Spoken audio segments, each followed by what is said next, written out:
Hello everybody, today Ryan and I are going to show you how we sight in the Alpen Kodiak Series scope. Now Ryan's got his 308 with an Alpen Kodiak 2.5 by 10 by 50. Now the first thing you'd want to do is have it bore sighted, and we've already got that done. We're going to take a shot and then we'll show you how we make adjustments from there. All right, so after Ryan's first shot, remarkably, he's only 1 inch high and 1 inch to the right. Now, typically when you bore sight a gun, you're not always that close, but in this situation, we were fortunate to be pretty darn well dead on. But so what we're gonna do next is Ryan is gonna hold the crosshairs on the bullseye, same spot he shot from before, and we're gonna actually make an adjustment with the crosshairs and go to the bullet, up and over to the right, 1 inch. Okay, you ready? There. There? Okay, and other way. There. right there? Yep. Okay, so once again, what we did is Ryan held the crosshairs on the bullseye, on the red dot, and we actually moved, I made the adjustments that moved the crosshairs up and over to the bullet hole, and we're gonna take a second shot.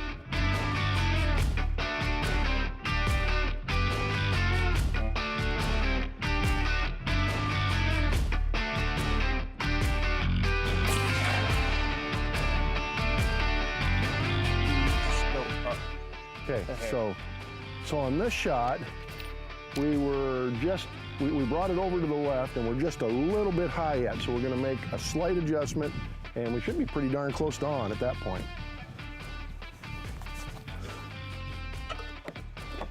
And so we're shooting high? Yeah. So we wanna go low. Ready? Yeah.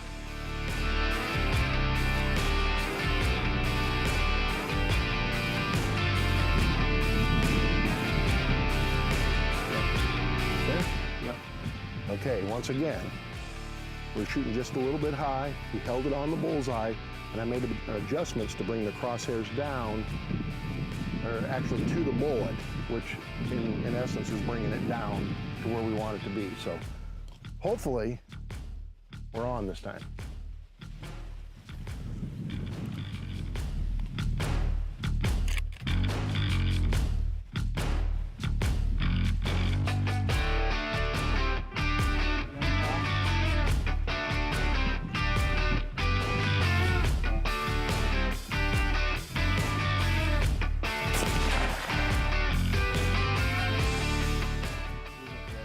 Huh?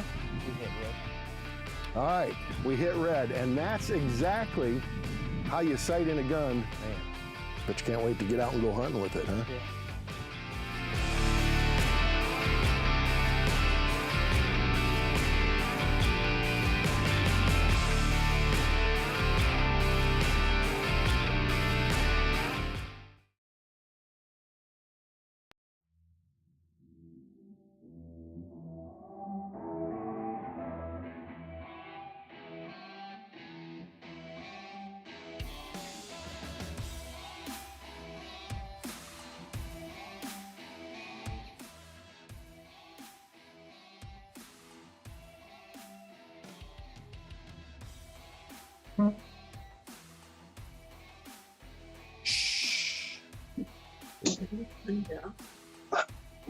Double hush. Oh, crap.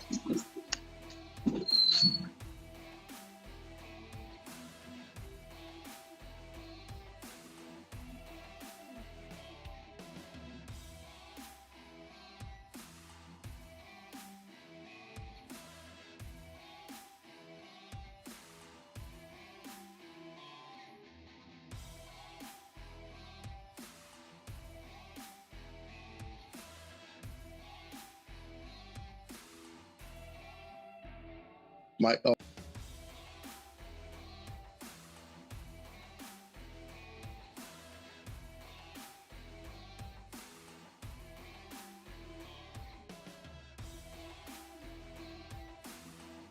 Right. 3,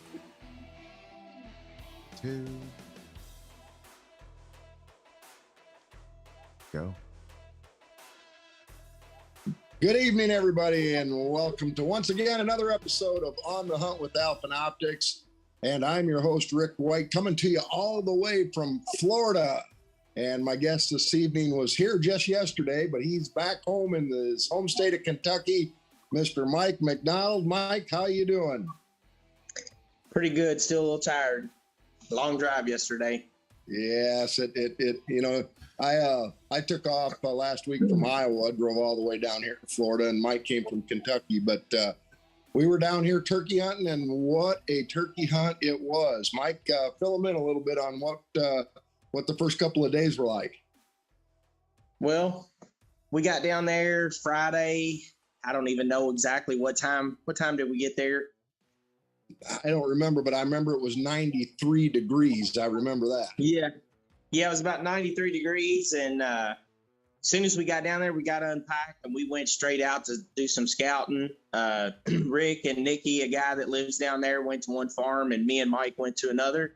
And let me interrupt you right there. And I hate interrupting people, but you said we went and did some scouting. I went and did some scouting. You actually went pig hunting. No, we were scouting too. We went scouting, and we always take a rifle because we have a lot of pigs on the farm that me and the landowner was going to. And so we went up there and we pulled in. We actually seen birds as soon as we pulled in. So we really didn't need to do a whole lot more scouting. So we went on back, and I guess I was in Florida a total of about 2 hours and killed a pig. I just wanted to do that to make Rick mad. He gets mad when I shoot pigs while we're turkey hunting. Yeah, he goes into all these spots that we're going to turkey hunt, and he's in there with a rifle chasing hogs around and shooting, and then we're going to go back in there the next morning and try to call in turkeys. And well, they've either been in shock or they're educated, one or the other. But we actually, we got out that first morning, Mike. We did not hear one turkey gobble on the roost. And it's like that down here sometimes. I mean, sometimes they gobble a lot and sometimes they don't gobble at all. And they haven't been gobbling much this year. But we actually set up in a spot. They saw some turkeys that night, set up in a spot, and we just called and called and called. And Mike, you take it from there. Well, we sat in the blind. I guess it was around 9 o'clock. The landowner decided to go check some other spots. He was going to go see if he seen anything, heard anything. Very slow morning. One thing he left out, we actually were sitting in the blind right at first light. And we set up over the road bed, which was, we couldn't see the road bed. And we were down in I'd call it almost like a bowl. But we had a pretty good view. We could see a lot. And we had two hens come into the decoys, and they were just milling around. And one of them had a beard, and we were trying to see if the other one had a beard. Of course, I left my gloves somewhere. I don't know where my gloves were. And I picked my binoculars up, and I was just about there, and they just flew off. And Rick turned around and looked at me and was like, "What a rookie mistake." And I was like, I cannot believe that I just done that. I mean, all the years that I've been hunting, I was like, well, maybe it's seen me. And about that time, I turned around and just looked over my shoulder, and I was like, there's a game warden. And Rick kind of looked at me like I was crazy. And the guy just stuck his head in the blind, and he goes, "Hey, guys, I'm sorry I ruined your hunt, but I'm trying to catch some poachers on the other property." So that morning we thought, well, he screwed our hunt up, but he's doing his job. So it is what it is, So like he said, we didn't hear any gobbling on the roost. And I guess it was about 9:30. Mike, the other guy that was with us, he takes a little stroll to the back, listening or whatnot. And me and Rick, we were just basically calling up a storm. A lot of people will sit in that blind and they'll be quiet and they just sit there and they don't do anything.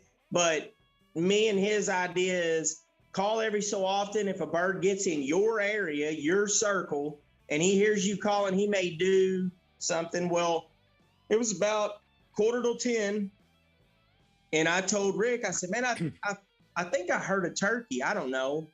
And his phone rang. So, Rick's on the phone. He's talking to his buddy, and they're talking what was they, crappie fishing, cat fishing? I don't know. I was getting all into it because I'm ready for crappie fishing. But so Rick's on his phone. I'm like, Rick, I just heard a gobble. And he's like, oh, you didn't hear nothing? I said, yeah, I think I did. So he puts his phone down. He makes a call and the bird gobbles. And, I mean, he couldn't have been 150 yards from us. I mean, he closed a lot of distance really fast.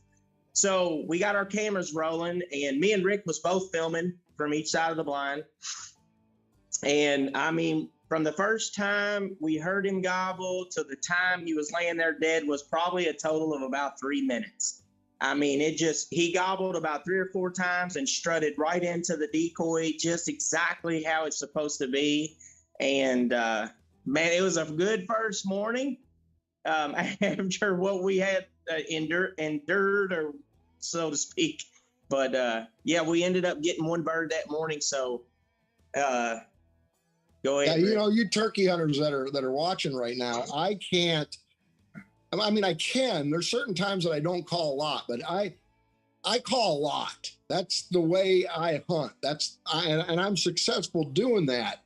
And I'm not saying you can't be successful calling, you know, a lot less or potentially calling a lot more, but I like to call. That's what I enjoy about hunting. And like Mike said, we didn't have anything going on. And in my opinion, when nothing's going on, you just have to call. And you have to kind of make something happen. Get a turkey that's not responding, that's, you know, not playing the game, and get him fired up and excited enough that he wants to gobble and come in, because you can actually put him in that frame of mind. And the way you do that, I believe, is by calling a lot. And that's the way I like to do it. But, you know, the next day we went out and nothing, and we moved to a different part of the farm. And man, we had a fantastic hunt that morning. I was up. It was my turn to shoot. Mike shot the first one, and we got it on a turkey that we did not know was there. It was roosted right beside the blind, maybe what, 80 yards. And when that turkey pitched down, I've never had this happen. This turkey pitched down and landed within 5 yards of our blind, landed there and turned around and walked straight away from us right to the decoys, allowing me to get my shot. And then 20 minutes later, long story short, we called in another one. Great footage. And the landowner, Mike, got to shoot that one. And then, you know, long story short, Mike, you went home. You drove home yesterday. And we got out yesterday afternoon, and I shot my second one to tag out. And then the landowner and I went out this morning, and he shot his second one, and now he's tagged out. So I've got 5 video hunts in just 4 or 5 days in one place. But if you've never had an opportunity to come down and hunt Osceolas in Florida, and listen, it's not cheap, and maybe you know somebody that's got a spot, or just pay the price and go to a good place. But it is a fantastic hunt. It's one of the 4 subspecies of turkeys in the United States, and it's the only place that you can shoot an Osceolas in Florida. So, but it was fun, Mike. We had a great time. Yeah, it was a really good time. I didn't really have any plans to leave or to come back or whatever. I just kind of, whenever I get ready to go on a hunt, I just go, I do whatever. But I got a call from my daughter Monday night, and my dog, who's 11 years old, my bird dog, had a seizure.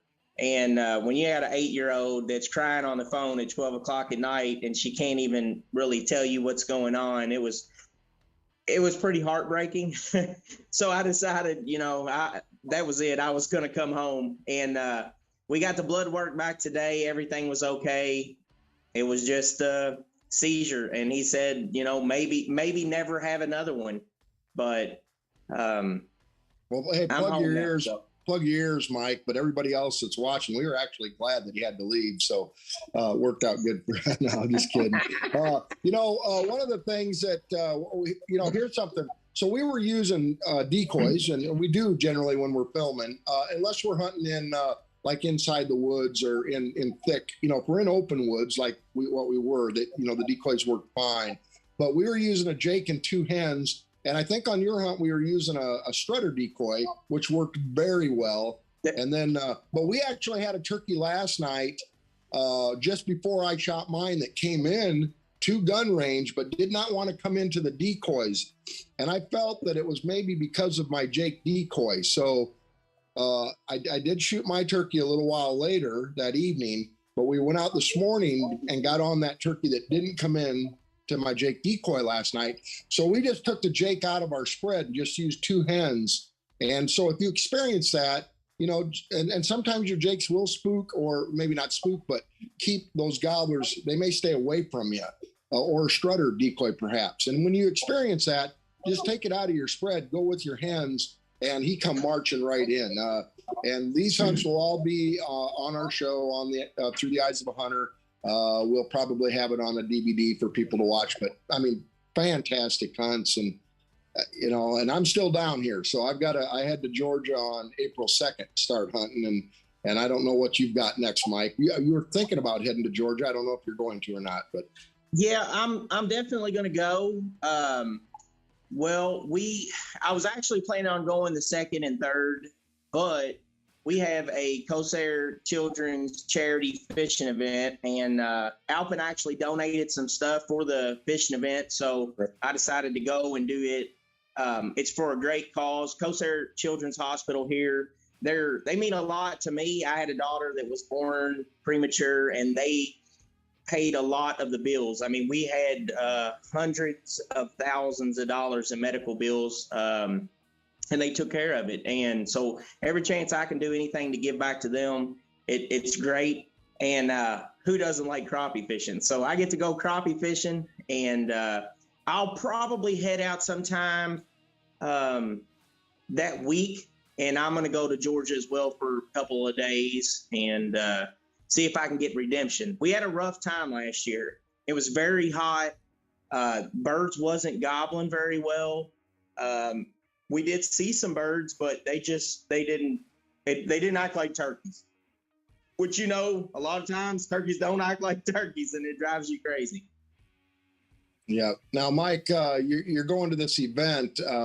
If someone that was watching wanted to donate something of any statute, do you know how maybe they would go about that? Is that possible? Well, anybody can donate to the Corsair Children's Hospital. It's here in Kentucky, and it's probably one of the top children's hospitals in the world. They're like, I don't know what the actual category is, but they're like a level 3 or a level 4 NICU, which is like babies born from half of a pound all the way up into, you know, however old. But that's what they specialize as children's hospital. And they actually have, like, when we were in the hospital, they had rooms at the hospital. So our daughter was in the NICU center. She was actually born, I think at 26 weeks. She was 1 pound, 8 ounces. And we were able to stay in a room that was provided by them in the hospital so that we could be with her. And I mean, it's just a great organization, and everything that you donate goes directly to help someone. And it's probably, a lot of times it could be younger parents that have a child that has something wrong, and it could be anything from heart surgeries. My daughter she was a chronic lung patient because, of course, her lungs wasn't fully developed. She had a heart murmur and a hole in her heart, so she had to have a heart specialist there. So it all in all, now she's 6 years old, and we just went to our last heart doctor appointment. So we don't have to go anymore. Is she right there by you or not? Is she there with you? Is she there with you? No, she is actually at ballet. Tonight was her first ballet class. So that's how good they are. You know, she went from this to now she's playing ballet, and she's doing great. Good. You know, Paul, who's behind the scenes, he's probably been, I'm assuming he's been flashing up some photos. I sent him a bunch of photos, Mike, of our hunt. And there was one photo of, we actually called in some cows, and the cows were in licking our decoys and knocking them over. And we experienced that kind of stuff out there. But I did see something that I haven't seen in quite a while, but a swarm of honeybees were in a tree on a branch. And I mean, and if you've ever seen one, they're just bees on top of bees on top of bees. There's thousands of them, and they swarm, and then they land on a branch, and they'll actually stay there for part of a day. And then when it's time for them to leave, they'll fly off that branch, and they'll be in this big, huge ball of bees that just kind of flies across to, wherever else they're going. They just swarm. That's what they do. And I think I had a photo of that. I don't know if Paul put that up, but it was just something kind of neat. When we're out turkey hunting, or really doing any kind of hunting, it's not only the hunt itself, but it's just the beauty of everything else that we get to experience, whether it's I covered up Mike. I covered up Mike. You covered up with Mike? The bees. With the bees. Okay. Bees. Yeah. So anyways, what's the fishing doing, Mike? I mean, have you gone out? No, you just got home, but I know you're getting ready to go crappie fishing or something. Are they hitting right now? Yeah, they're just starting to move up. Whenever I left, rule of thumb on crappie, and this is just my experience, it could be different everywhere. It's all over the world different, but the farther south you go, of course, the crappies start to move up and spawn earlier. And like in Florida, their spawn usually happens end of January, 1st of February. It's typically when that water temperature gets between like 56 and 63, 64 degrees ish.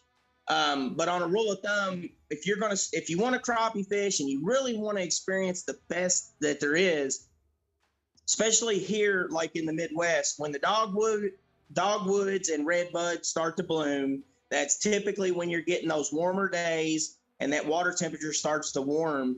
Then as the water temperature rises, they'll come up. And the way we fish for them is casting jigs on the bank. A lot of people here are trolling right now. We're catching fish in 8 to 12 foot of water in 60 foot of water. So 60 foot of water, we're fishing 8 to 12 feet deep. But that's typically what they do. They come up off their ledges and they start to push up towards the bank.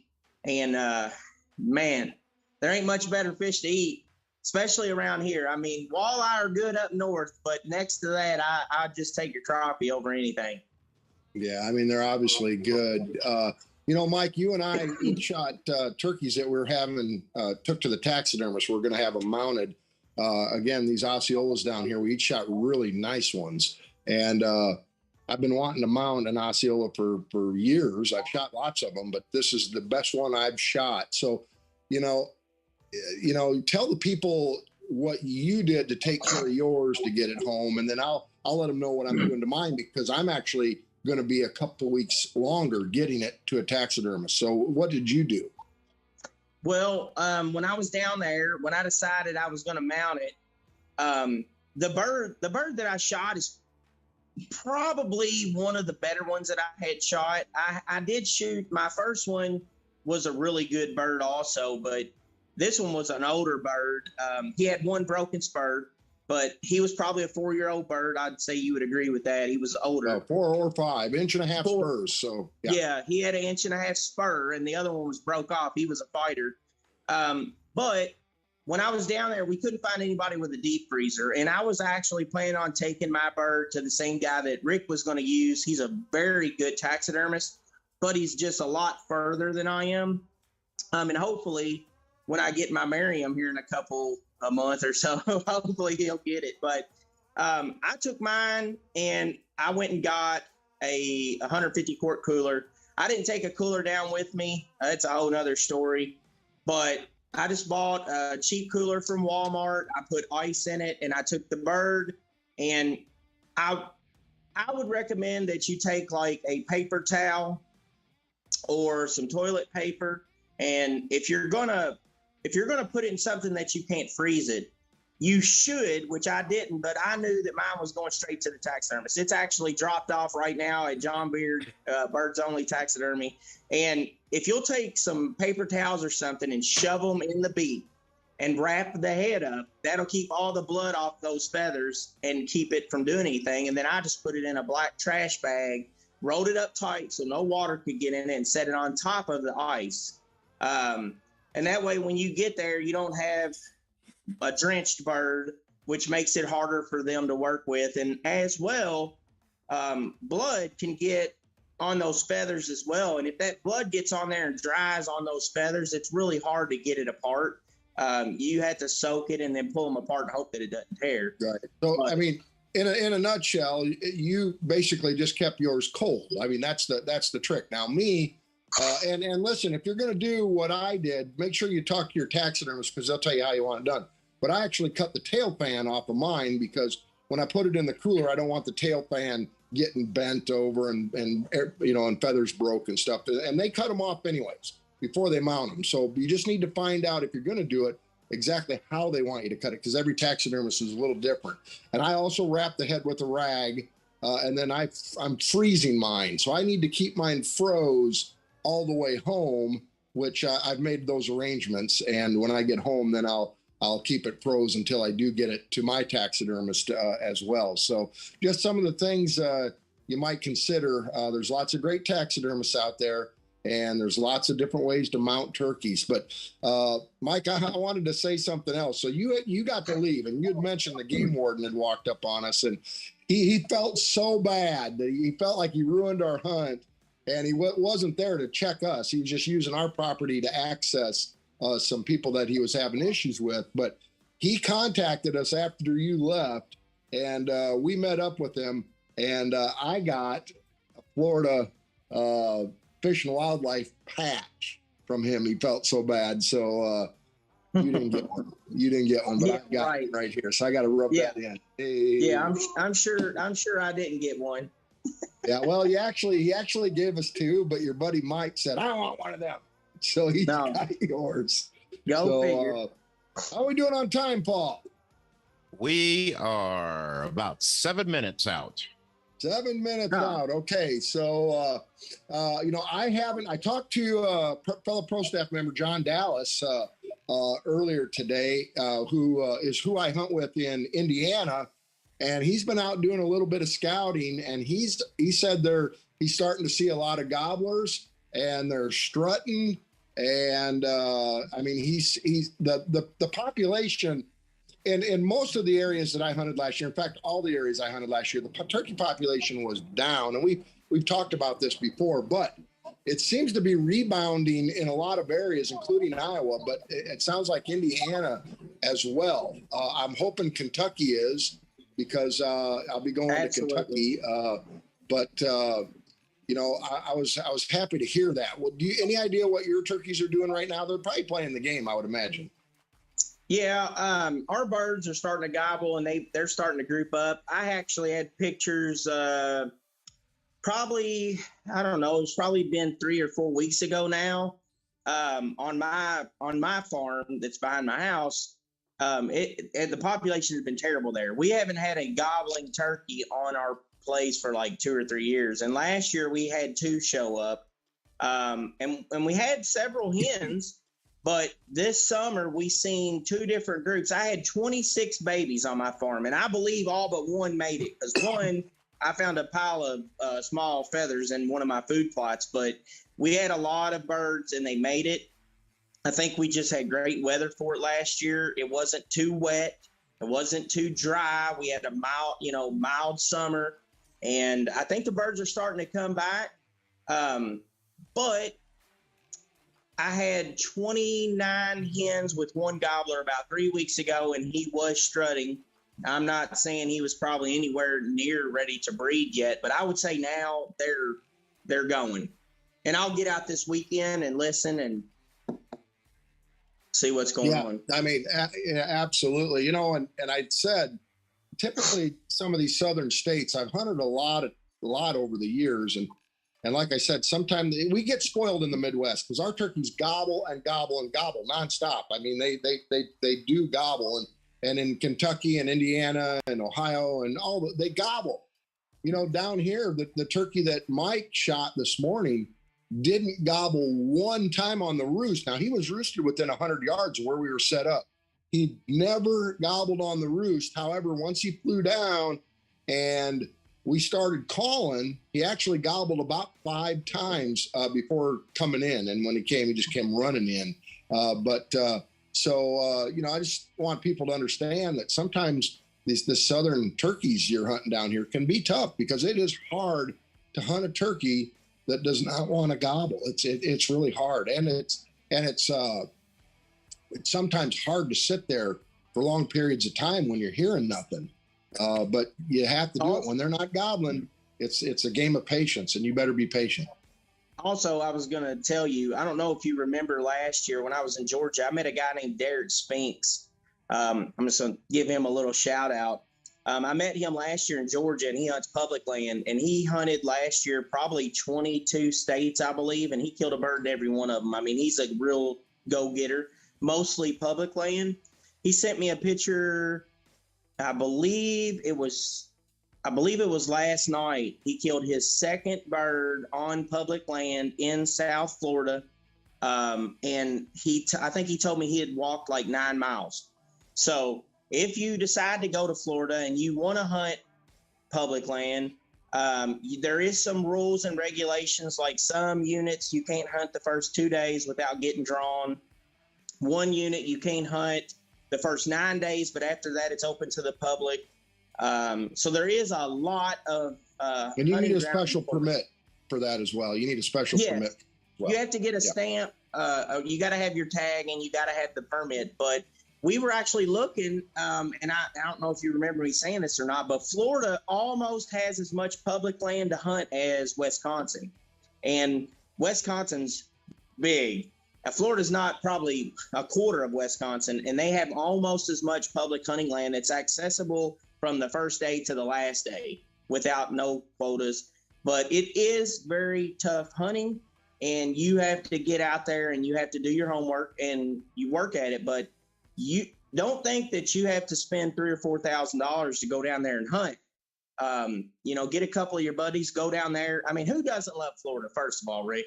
I mean, it's nice, it's warm. But you have to do your homework, because if you come down and you decide you want to hunt state ground, that's fine. But you're gonna be hunting pressured ground, number one. And I always tell people, if you come down a year and you're not successful and you got to come back a second year, you were probably just as well off spending some good money and going with a good outfitter, because you're going to have that much money tied up in your second year. And most people want to just come down and shoot an Osceola and be done. So you might just look at hunting a really good, good place. But it can be done on public. That's all you're saying. So, Paul, how are we doing on time now? I'm doing pretty good. This looks like Brian Caston. Yes. Every year we relearn stuff. Yeah.